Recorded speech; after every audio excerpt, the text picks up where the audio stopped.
While multiple sources, including CD Projekt's own financial statements, Polish industry insiders and financial analysts point towards a secret third expansion for The Witcher 3 Wild Hunt, potentially releasing this year in 2026. Now, CD Projekt Red hasn't officially confirmed the project. Strategic hints from executive, unusual project references, and analyst predictions converge on the existence of a substantial new content development by Fool's Theory as a bridge between the original trilogy and The Witcher 4. Now, some official hints from the financial report. During CD Projekt Red's Q3 2025 financial results presentation, Chief Financial Officer Piotr Nielbauer made a carefully worded statement that immediately sparked speculation. Given our current progress, there is a chance that new content hinted upon in recent calls and reports may see release in the coming year, having an impact on our results and increasing the likelihood of achieving the earnings condition for the first stage of the incentive program. So he specifically mentions new content here, not a new game, but something on the line of a DLC or expansion or a significant update. Now, this statement is significant because the CFO wouldn't mention content affecting financial results unless it represented meaningful revenue. Not a free patch or minor update, a paid expansion fits this description perfectly. Now, joint CEO Michael Nowakowski referenced to Fool Theory's other project, as in the investors call, Nowakowski discussed Fool's Theory work allocation. The majority of the team is currently involved in the other project and also support for The Witcher 4, so there is some limited team working on The Witcher 1 remake. So this other project could actually be The Witcher 3 expansion, which is consuming the majority of Fool Theory's 100+ person team, as Fool Theory also has Witcher 3 veterans in this team. Let's go to the Polish industry insiders now. As Boris Pilak initial report in summer 2025, as a Polish game industry insider and podcaster first reported in summer 2025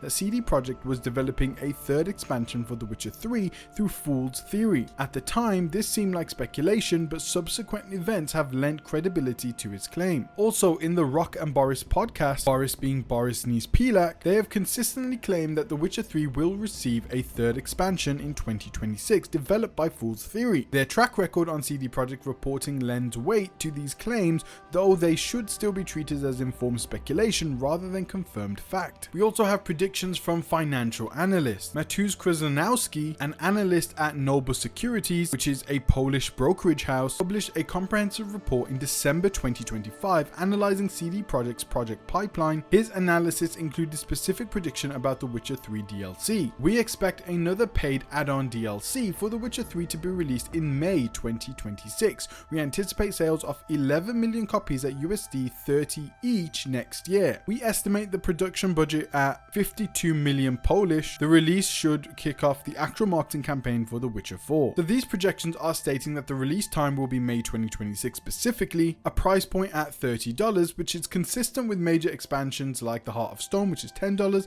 and Blood and Wine, which was $20. Sales projections of 11 million copies is extremely ambitious but reflective of The Witcher 3's 60+ million player base. The production budget at 52 million Polish currency, which is $13 million, substantial for DLC but reasonable for a large expansion, and the strategic purpose behind it is to actually kick off the actual marketing campaign for The Witcher 4. Now, unlike podcast speculation, this is a formal financial analyst report from a recognized brokerage house, and Krzyżanowski based his predictions on CD Projekt's financial disclosure and development expenditure patterns, management statements from investor calls, industry sources, and comparative analysts with similar projects. Now, this doesn't mean it's concrete evidence, it just seems like a very well-informed prediction. And we also got a major statement from IGN Poland, who reveals that they've known about the rumored Witcher 3 DLC years ago and that it might introduce a whole new region. They state that their informant, a person who has repeatedly provided us with reliable behind-the-scenes information,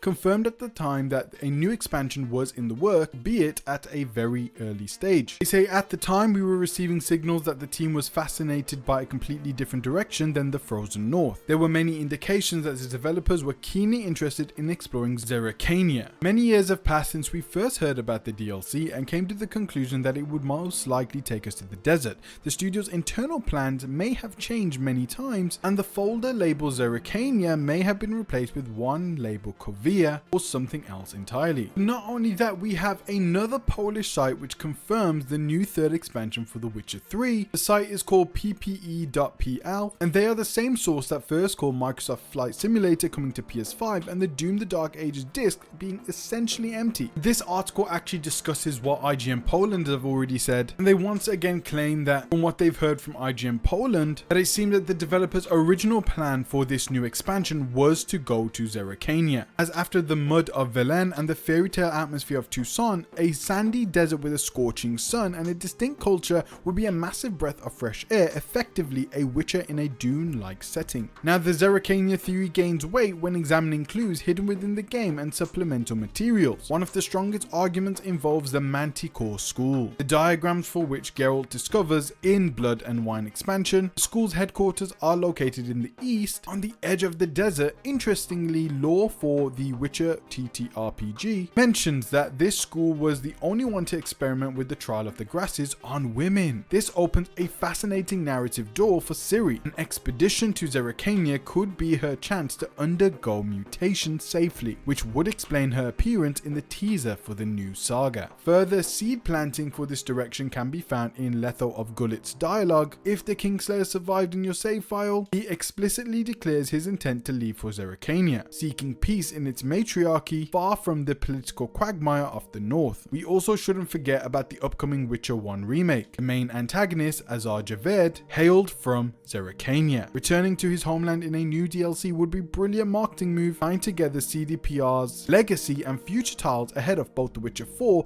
and The Witcher 1 remake. And this would be so exciting because it is kind of a bridge between Witcher 3 and 4. You will get the answers of what type of powers does Ciri now have, how has her Witcher mutations affected her and her elder blood. We are going to be learning more about the Manticore School and probably the other schools of the Witcher universe, and maybe this somehow links to how Ciri forms or joins the Link School. And there are just so many threads and questions that could be answered in this major DLC, which has seemingly been planned for years. So this is likely going to be way bigger than the Blood and Wine and Heart of Stone DLC, and it's probably going to feel like a new Witcher game entirely, especially with a brand new map. And it seems that the date set for this is May 2026. Now, yes, of course, we are going to be playing as Geralt of Rivia in this DLC, but it's also highly likely that they could implement Ciri and give us some more Ciri playable sections just to tease what she's going to feel like in The Witcher 4.